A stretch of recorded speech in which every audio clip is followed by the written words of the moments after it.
سلام بچه، حالتون چطوره؟ خوش اومدید به کانال مهدی 07. امروز اومدیم به بازی جذاب استیل اند فلش 2. بچه توی ویدیو شورت کامل توضیح دادم که یه بازی استراتژیکی خوبه با گیم پلی عجیب، بستگی به سلیقه داره. گفتم که به این بازی علاقه دارم که دارم. گفته بودم نمیتونم ازش ویدیو بذارم متاسفانه به خاطر پروژه‌ای مثل ماینکرافت، هالو نایت و دیسلز اینا. پروژه‌ای هم در آینده خواهیم داشت ولی الان فعلا نمیتونیم. بچه وقتی نگاه کردم دیدم دیسلز واقعا بازی نخورده. بازی مثل این که اصلا کمترم محبوبه. با اینکه فقط یه ویدیو شورت گذاشته بودم خیلی بازی بیشتری خورده. نمیدونم چرا ولی بازم اونم میذارم.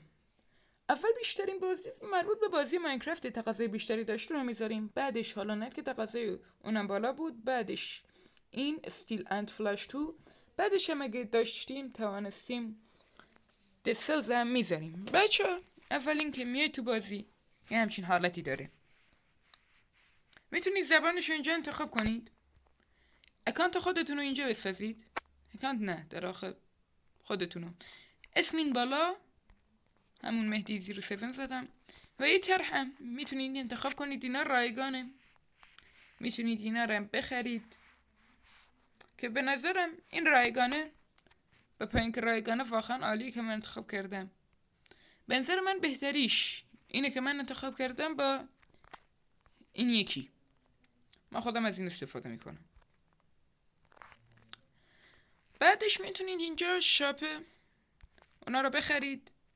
اینجا یکم توضیح در مورد بازیه، اینجا تنظیماتشه، اینجا پلیه بخش اصلیش.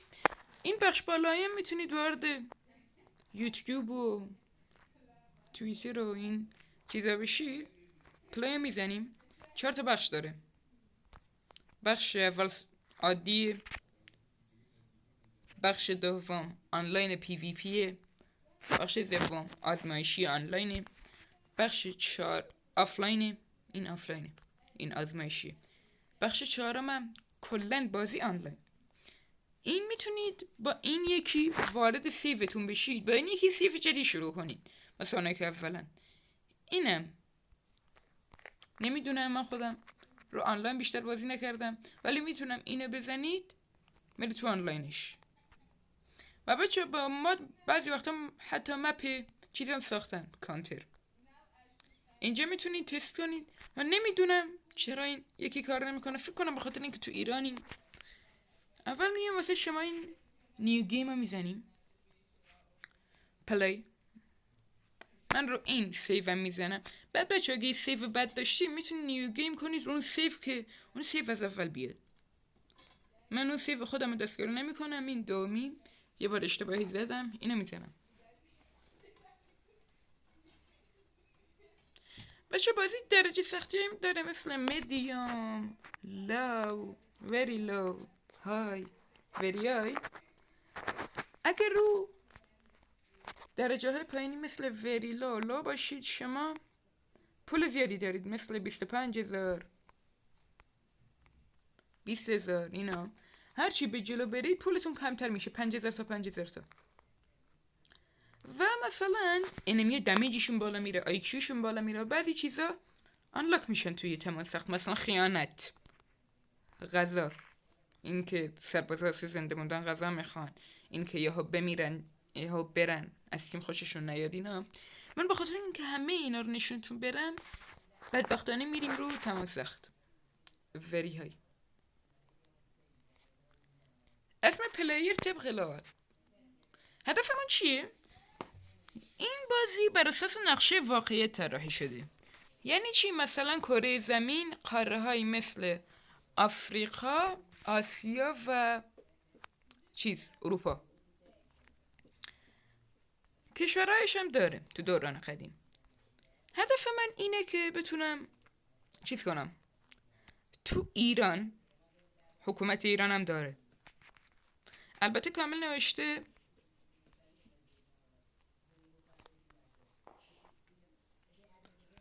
نوشته خاورمیانه. به ایران میگن خاورمیانه چون خیلی بزرگه.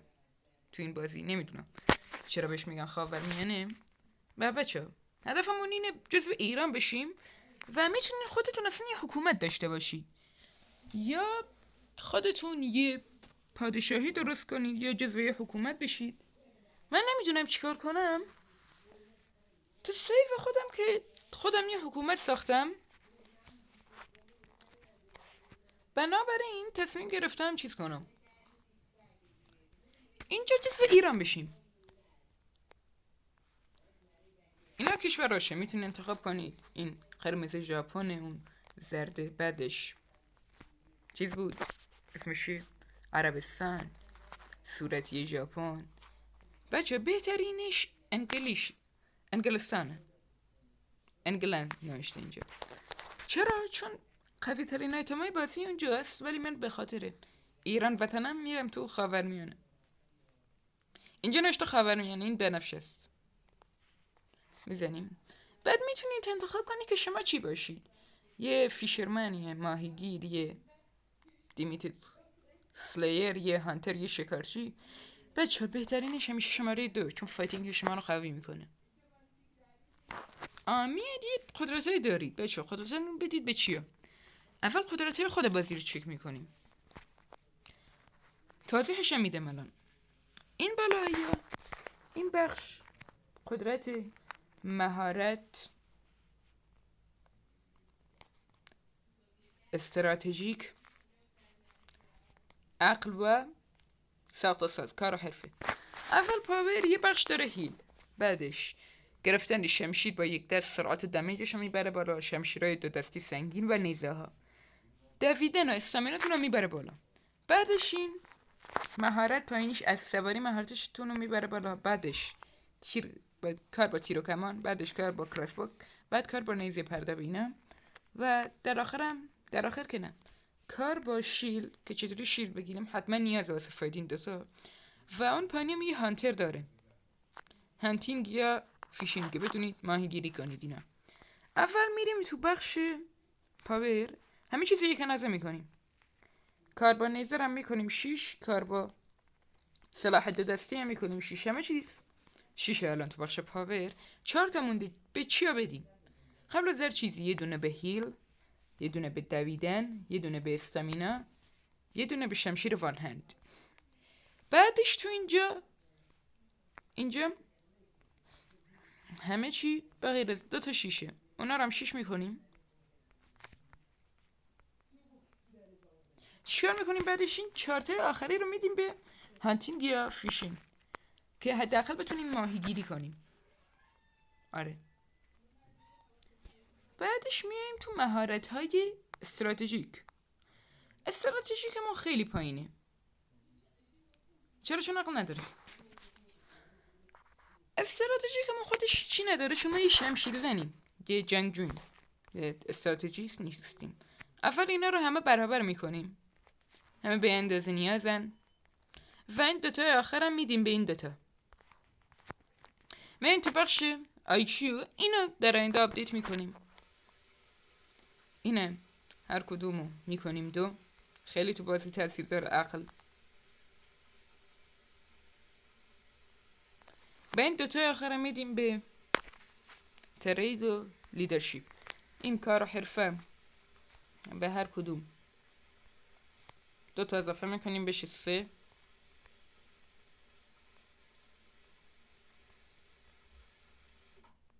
بعد این 2 تای باقی مونده میدیم به مهارت کشتی سواری ها، این برای این کردن. بعد این 2 تایی که میبینین بالا، این آبیه، اینا میتونیم باش این 14 تایی که بود رو زیادتر کنیم. چیا رو زیاد کنیم؟ قبل از هر چیزی این 2 تا رو زیاد میکنیم. چی؟ کار و حرفه، عقل، کاریزما نوشته، من بهش میگم عقل. یه دونه بین، یه دونه بین. اول از هر چیزی میاد اینا رو میکنید 5، اونا که کردی 3. بعد اینا رو تا حد امکان زیاد میکنید که بشه 10. لیدرشپ و ترید. لیدرشپ باعث میشه سربازه بیشتری رو با خودتون اینور کنید و ترید میشه خرید و فروش، تخفیف بگیرید، گرونتر بفروشید. اینم هر یک اینو بکنید 5.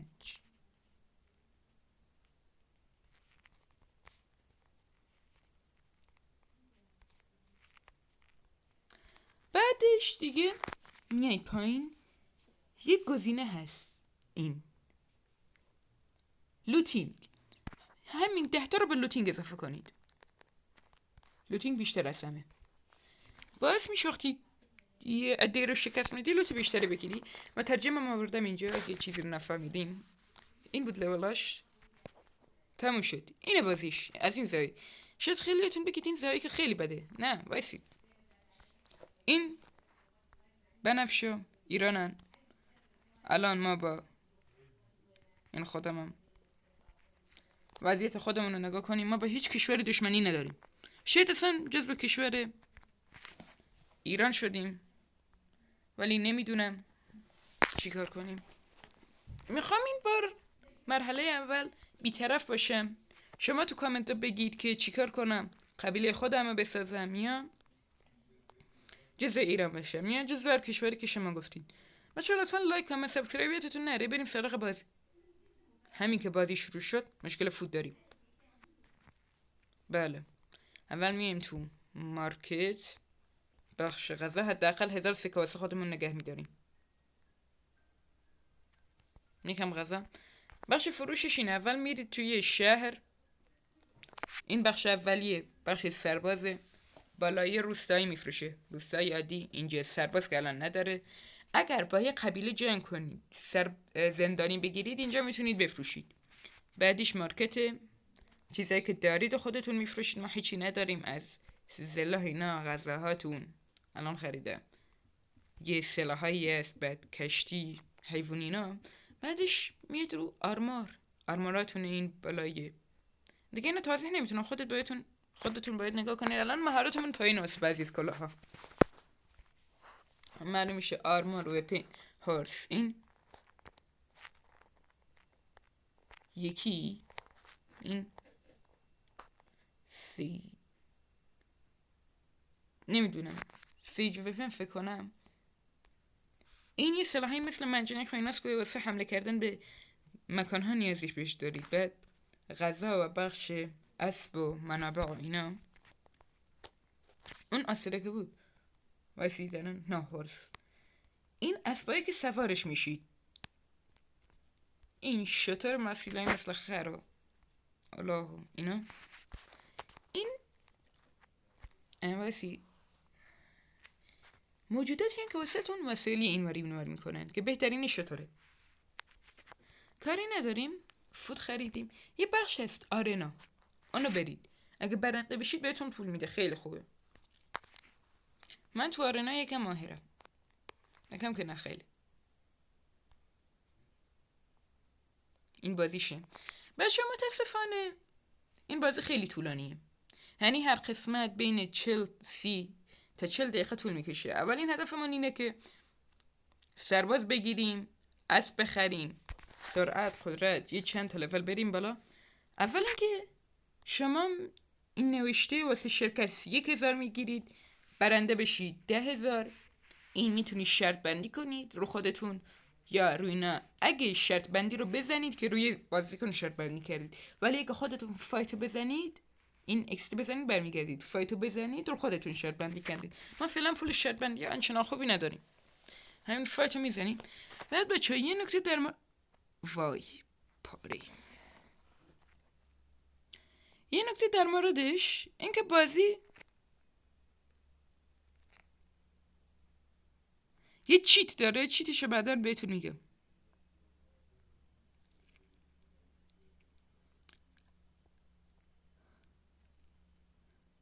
اینا منشون انگلی شدن و میخوان منو بزنن. گوه خوردم.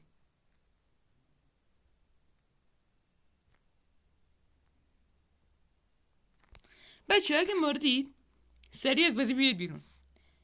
این یه نکته در مورد این بازیه که اگه بیاید بیرون اون فایت شما ذخیره نمیشه کلا. بعد 2 تا فایت داریم، فایت تو بخش آرنا، فایت تو بخش همین عادی بازی. اگه تو بخش عادی بازی فایت کنید و نزدیک به باخت باشید یا خودتون بمیرید، اگه بفهمید که باختید میتونید دکمه رو بزنید بیرون، دکمه منو، کلا بازی رو ذخیره کنید. سیف اشتباه آمدیم چند لحظه. سیف خودم بود.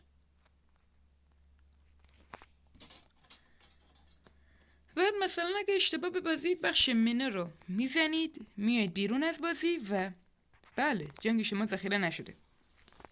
و بچه بازیش 2 حالت داره فایتاش. یا خودتون میری شرکت میکنید، بستگی به قدرت سربازا امکان داره شانسی مثلا یه ضربه بزنه اینا، ولی یه بخش دیگه داره میزنید بر اساس سربازا، آپگریدشون خود بازی حساب کتابی میکنه دیگه، شانس نیست و بستگی به اون احتمال شما یا میبرید یا میبازید. بشه این بازی اصیلا فلش رو از روی بازی به نام مونتال بلید ساختن. اونم یه بازی به شدت معروفه که خیلی باحاله، اونم این حالته ولی خیلی بهتر. واسه نمونه بازی استیلان فلش یوتیوبر است به نام علی رنا. اون بازی استیلان فلش نه مونتان بلید رو کامپیوتره، اون میذاره مونتان بلید، برید نگاه کنید خیلی شبیه اون واسه نسخه کامپیوترش میذاره. بچه راشدان خاصی نداره این بازی. اولا همین برید تو مایکت میاره، تو گوگل میاره، همه جا میاره. و در ضمن نکته بهتون بگم اگه اول اومدید فقط توی مسابقه شرکت کنید، مسابقه‌ای که از سوار باشن و نیزه باشه، مگر به در نمیخوره. شمشیرم باشد، فقط پیاده باشن به شمشیرم میشه.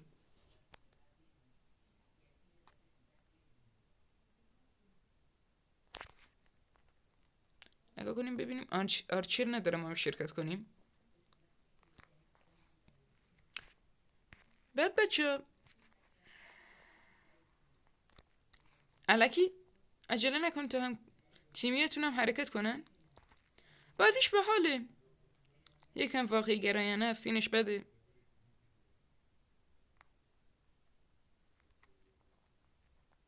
اول حرکت کنید بر ضربه بزنید که دمیج ضربتون بالا برا بده. یه هنگری نشرو من.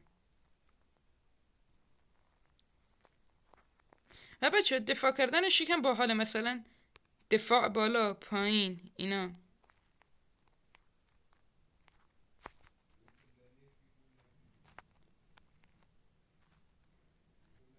فقط از فایت تک به تکش میدرسم.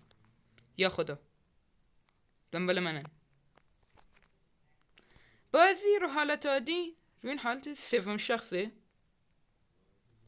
این سوم شخص که به نظر من اول شخص از همش بهتره. بنابراین اتکیم به دشمن بدید شما.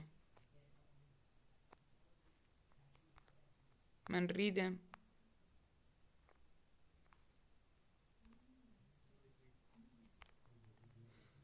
هیلم خیلی کمه.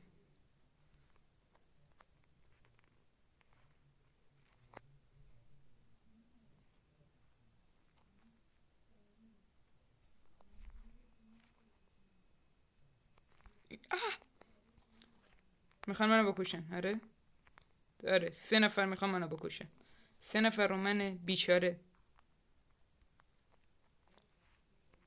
این یکی رو کشم. در واقع بچه اگه انگری شتن دنبال شما افتادن، تلاش کنید دور دوستاتون بچرخین، چون دیگه به شما اهمیت نمیدن و دیگه دمیجی به دوستاتون نمیزنن، دوستاتون میتونن بکشنشون. بعد بچه در مورد بازی دیگه هم اون دد سلف، اگه یهو تو بازی مردید قبل از اینکه صفحه سیاه بشه، اینم بستن برنامه ها بزنید بیاید بیرون، بعد دوباره برید داخل. بله از آخرین دری که اومدید تو بازی شروع میشه و مرگ شما حساب نمیشه اگه چیز زیادی داشتید، ولی مرگ تو بازی نیازه، اینو بفهمید، مرگ جزو داستان بازیه. و بچه اگه میخواستید وسط بازی اسپان بشید، اگه یه مرحله سختی یه بخش سختی رد کردید، با یه باس جنگیدید، یه مینی باس هیلتون کم شد، فکر کردید میمیرید، اونجا بازی رو سیف کنید. بعد اگه رفتید جلو مردید بستن برنامه ها رو بزنید برگردید، از اون سیف برمیگردید. این نکات فقط من بهتون آموزش میدم. ماینکرافت هم قراره بذاریم. اون چه رنگیه؟ بعد بچه این دکمه پایین رو بزنید بهتر میشه. بچه نکته همیشه بزنید رو اول شخص. استامینم بالا هست، ولی تو فایت ها همیشه همتون یه مهارت دارید. که بستگی دیگه به مهارت بازی خودتون داشته باشه که این بازی رو چطور بازی کنید.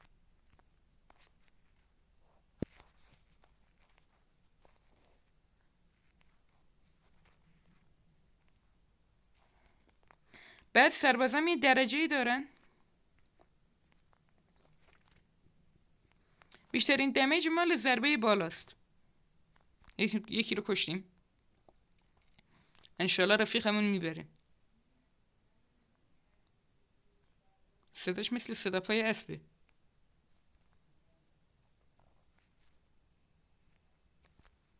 دیگه تو به من کمک کن. هیل بالایی دارم.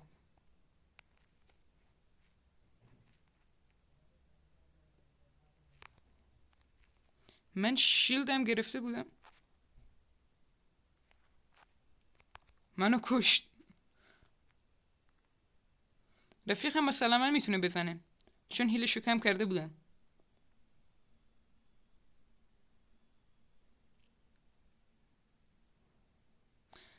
من نمیدونم سپرم گرفته بودم. چرا مردم الان؟ چون جزو 2 نفر آخرم احتمال اینکه ببرم. بعد دوباره لوز.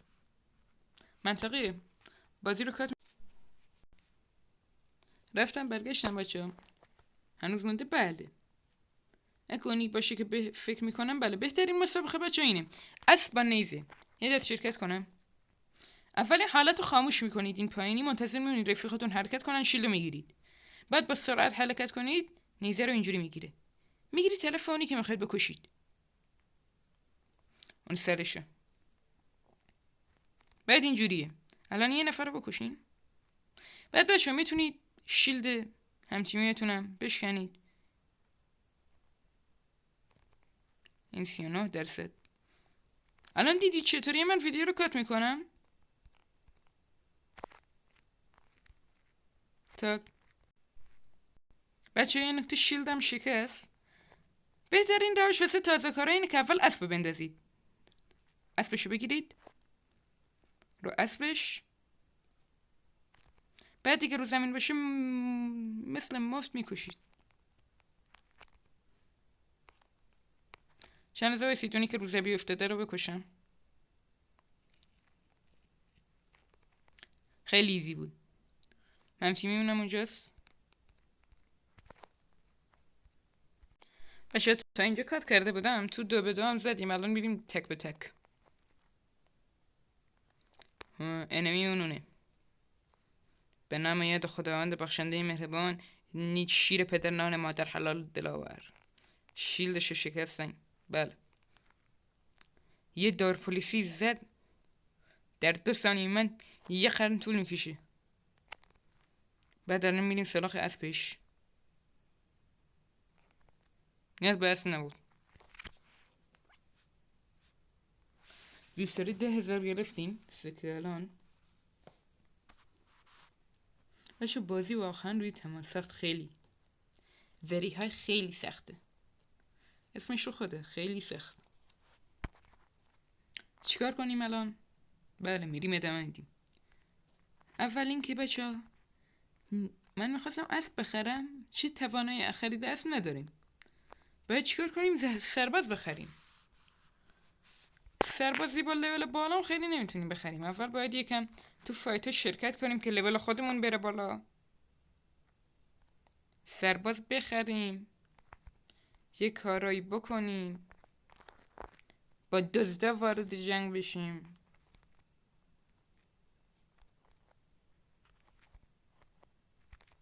سرباز لول پایین فقط میتونم بخرم. اونم مثلا موجود نیست تو بازار الان.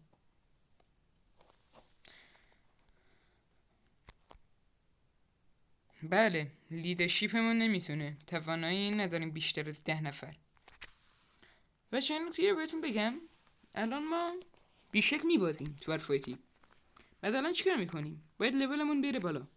با دزده آرد درگیری میشیم. دزده کدومن؟ همین خاندان دوستیرن که با کل بندیز با کل کشورها مشکل دارن. پایرس هم دزدان دریایی بد نیستن. اونا با چند از کشورهای آبی درگیری دارن. ما الان چیکار میکنیم؟ باید شکست بخوریم. باید تو جنگا از یک قبیله شکست بخوریم تا کم کم لولمون بره بالا. اولین شکستی که بخوریم لولمون میشه 2. مثلا اون بندیز میگیریم 31 نفر، ما 10 نفریم. میگیم اتک، اون بیشک ما رو میکشیم. با بندیز اعلام جنگ کردم و الان اگه به لمون نگاه کنیم لولمون رفته بالا. اینجا میتونید قیافه خودتون رو تعیین کنید. بچه که من همیشه اینو میزنم.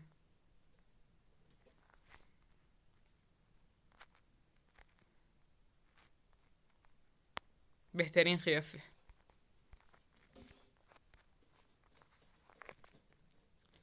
باید یه بندید دیگه ببینیم دوباره باید وارد فایت شیم با خودمون لول اپ شیم.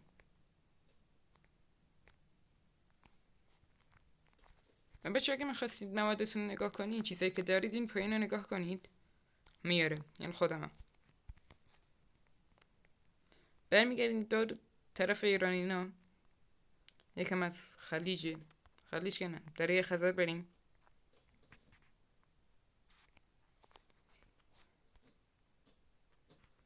فایته کم کم داره شروع میشه. کم کم بعضی از کشورها نابود میشن. درگیریای بزرگ. یکم بندید بیاد ما رو بگیره بکشه. مردن تو بازی خیلی خوبه. الان ما لول اپ میشیم. بله.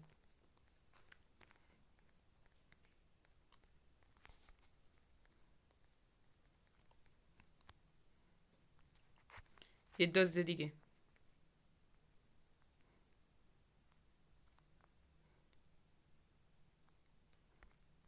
چند تا بایستید ببینم میتونم یه کاری کنم. شما تو بازی میتونید فروشگاه بزنید. فروشگاهی درآمد خیلی خوبی داره. اگه بشه عالیه. ولی قیمت هر گاو دوروبر 5000 ایناست. سخته. اول این که میای تو بشه تاون.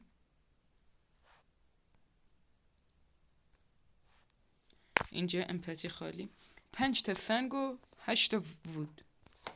من 5 تا سنگ و 8 تا وودو الان میخرم. نشونتون میدم چطور میشه خرید. میای تو بخش مارکت آخری این انتخاب میکنید. ای سلف پک 5 تا سنگ خواست. 2 تا دیگه میخوایم.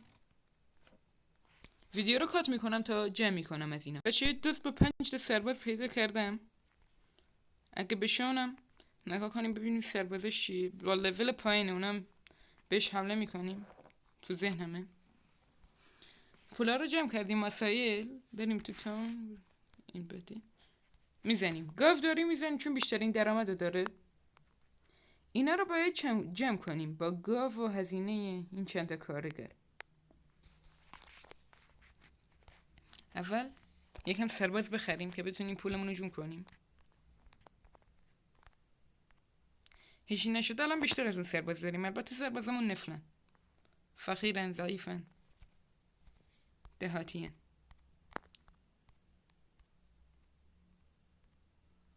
رفت سرعتش خیلی زیاد بود. الان با سربازا میتونیم چیکار کنیم؟ میتونیم تو فایتای کوچیکی شرکت کنیم. کوچیکی نمیتونیم بریم کمک کنیم به بعضی از قبیله ها.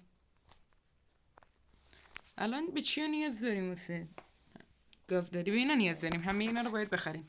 کات میکنم تا میخرم. اینا هم اگه در مورد خریدن سوالی دارید 2 تا از این شروعید نه جا خرید. میایید همون تو بخش مارکت. اینا انیمالز کنه تو این بخش هست. یه 2 تا سرباز خریدم از اینجا.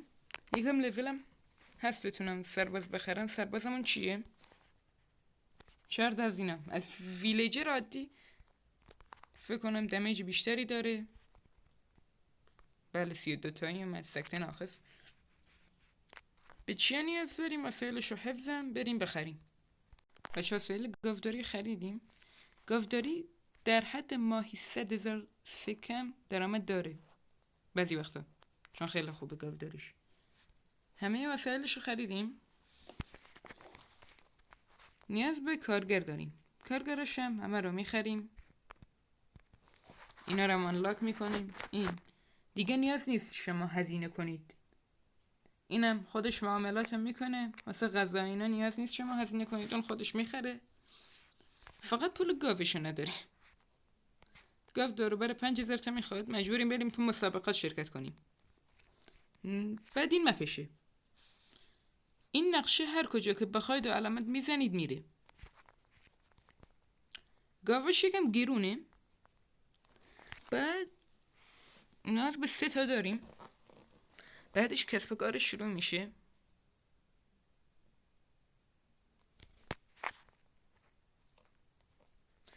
بچه بازی یکم واقعی گرایانه است، فقط کیفیت پایینی داره. هر کجا که فایت بدید بستگی با آب و هواش اینجوریه. متنفرم از آرچر. البته میشه یکم تحملش کرد اگه تکون نخورد. الان آرچر نداره انمی. سود کردیم. بله سود کرد. من جلو نمیرم. یه لشکر ریختن سرمون، بیاید این ور بابا. من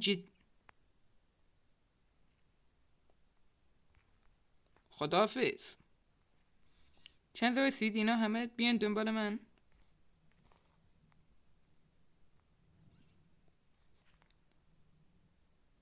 همه شونو دنبال خودم بکشونم. ویدیو رو کات میکنم تا همه بمیره. اینا الان دنبال منن و کاری به آرچر ندارن. آرچرها همینجوری میزنن.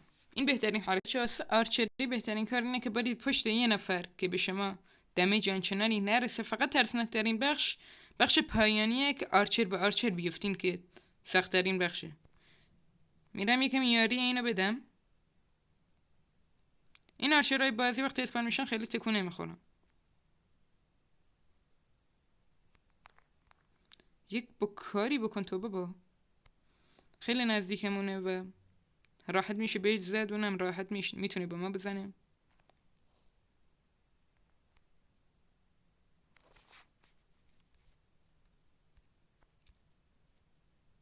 بله ویدیو داره ضبط میشه.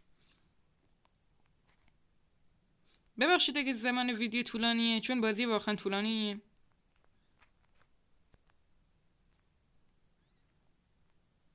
الان چقدر سوار این صحنه، 2 نفر دارن با خشم به طرفت میان.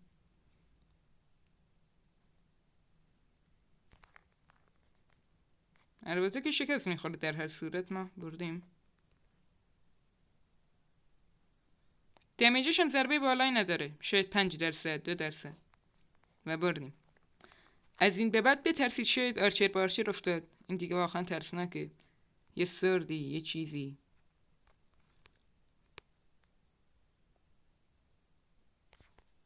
شیلدو بگیریم بریم جلو. هم تیمیم چرا نمیاد؟ اونم اگه سردر نیست. اونم سردره ولی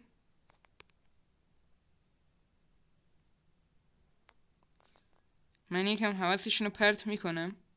این بره.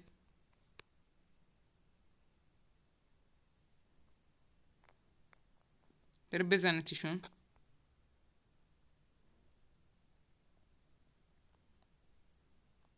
دیگه از تو من در بیار خدا وکیلی. بس دیگه.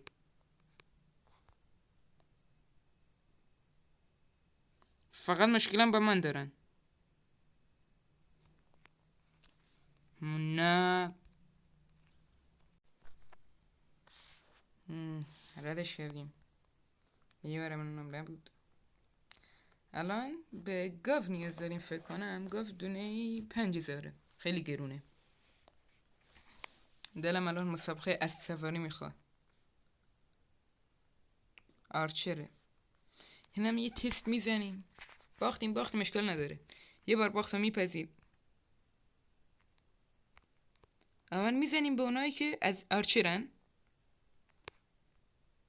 چون راحت تر میمیرن.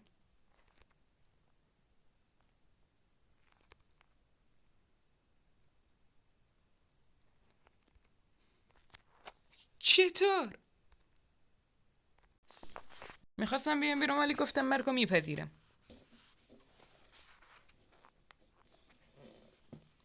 بعدیش باحاله، میتونید علاقه پیدا کنید. دوباره شرکت میکنیم انشالله این بار آرچر نباشه. البته ربطی به آرچر نداشته، الکی باختیم.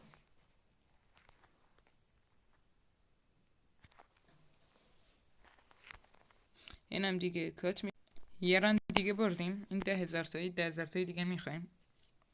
البته الان 14,000 تا سود میکنیم چون پولش رو دارم شرط بندی کنم. میخوام با شرط بندی برم. این یکی هست، بریم یه مسابقه دیگه تا اونم کات میکنیم. بچه هزینه هاش جور شد، به بدبختی هم جور شد. البته الان اگه صدام بد میاد معذرت میخوام، یه مش اتفاقی اومد.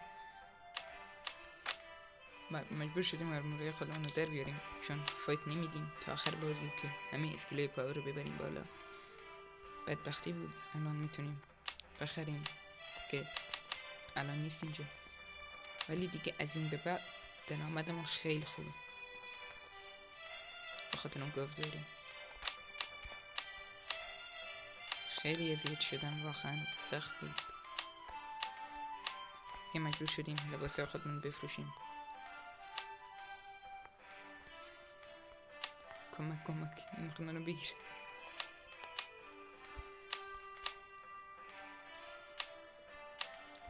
اما از شانس ما گاو ازن تو جهان واقعیت هم وجود نداره.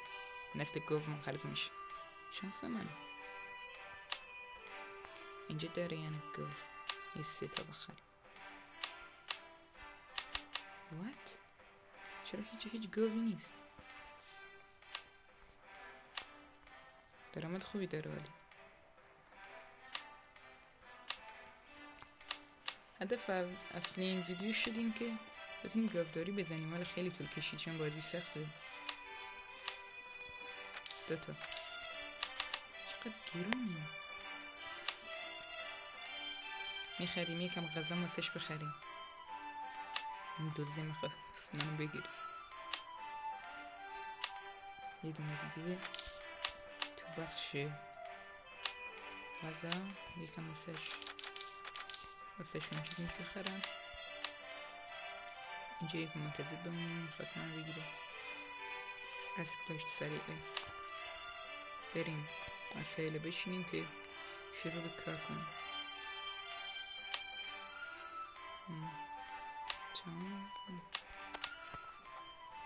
گاوان همه آماده، اینم همه ران.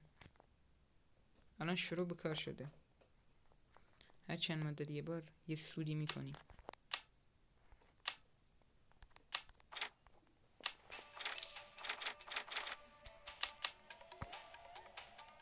این خود منو بگیر. باش خیلی وارده این فایت. الان بریم.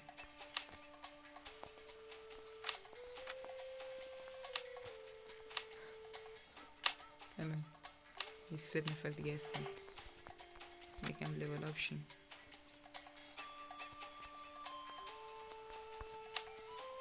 پول گرفتیم خوبه. یکم سرباز دیگه بخریم دیگه. ویدیو رو حالا میتونیم سربازمون آپگرید کنیم.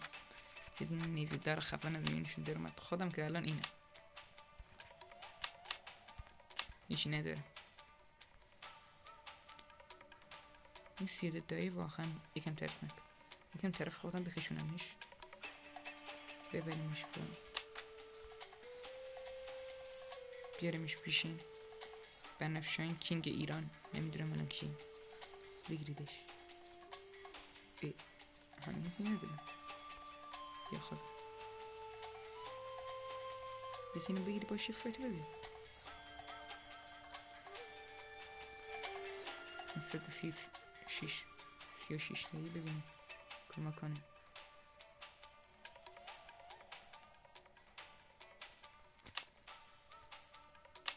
فعلا ضعیفیم، نمیتونیم هیچ کاری بکنیم. اونم راه افتاد. گاوداریمون یکم ضعیفیم. یه چیزی است بخریم ببین من میشیم.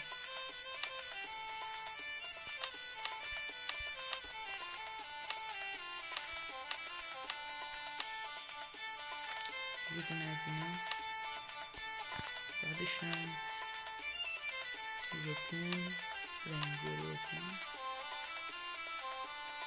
کمون یه دونه بخریم. الان تقریبا میتونیم کار کاسبی دیگه هم بکنیم اگه درست بدم. اینجا میتونیم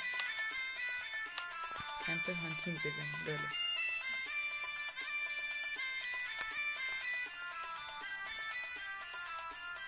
بچه خیلی قوی شدیم. دفعه اول بازیم یه گاوداری زدیم. این گاوداری خیلی خوبه. میخوام یه کار دیگه هم بکنم. من اینکه میتونم میبازم، ولی بله لولاب شدیم. لیدرشیپمون خیلی ضعیفه. لیدرشیپ رو میبریم بالا که بتونیم سرباز بخریم زیاد. و اینکه شکست خوردیم. ولی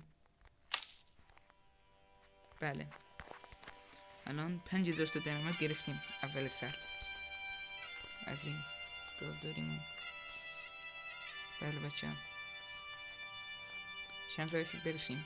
کاتی میکنم تو بریم. الان بچه چون لیولمون رفته بالا و کلی اپگرید شدیم و همین که لیدرشپ منو بردیم بالا، سرباز بیشتر میتونیم بگیریم. همین که اپگرید هم شدیم باعث شد بتونیم سربازی قوی تری بگیریم. پیشرفت کردیم واسه ریاضه یکم سرباز بگیریم. الان سربازمون چه چیزی هستن؟ اینان که خوبن. از اول خیلی خریده شدیم. اینش خوبه. میتونیم شاید با چند تا بندید فاید بدیم. سربازمون زیاده شدیم 27 نفر. میخوام اولین فایت موفقمون هم داشته باشیم. وایسا فرار نکن. اون چهلویی که اومد منو بگیره جرم داده. فرار کنیم طبق رو.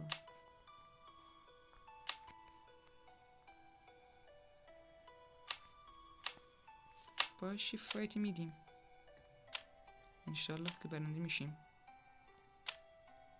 نه میبازیم ولی بازم اپگرید شدیم. بله الان قوی تریم. این دوتا بخش این بار اپگرید میکنیم. اینا میکنیم 12 و اینم تا حد امکان میبریم بالا. اینجا هم بخش لوتو از همه بیشتر میکنیم. با اینکه باختیم ولی ارزششو داشت. از همینجا الان میتونیم سرباز بخریم. قوی شدیم. الان سربازمون رو بهتر میتونیم اپگرید کنیم. تعداد بیشتری سربازا الان بگیریم. دوسته که تعدادش زیاده.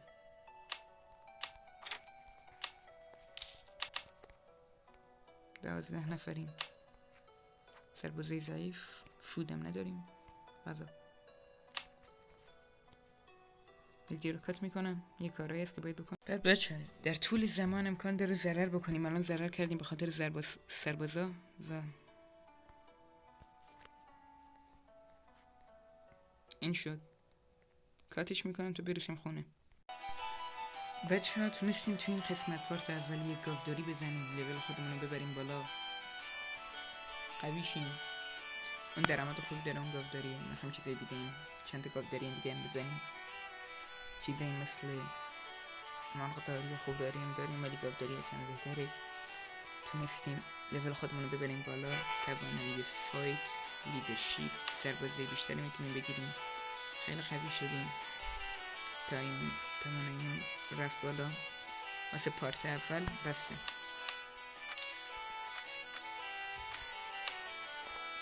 تا اینکه سرباز بیشتر میگیریم گرفتیم. گاوداریمون رو اینجا زدیم. بچه انتظار دارم که لایک، کامنت، سابسکرایب یادتون نره. زنگونه کنار سابسکرایب منو بزنید ممنون که تا اینجا ویدیو رو نگاه کردید و خدا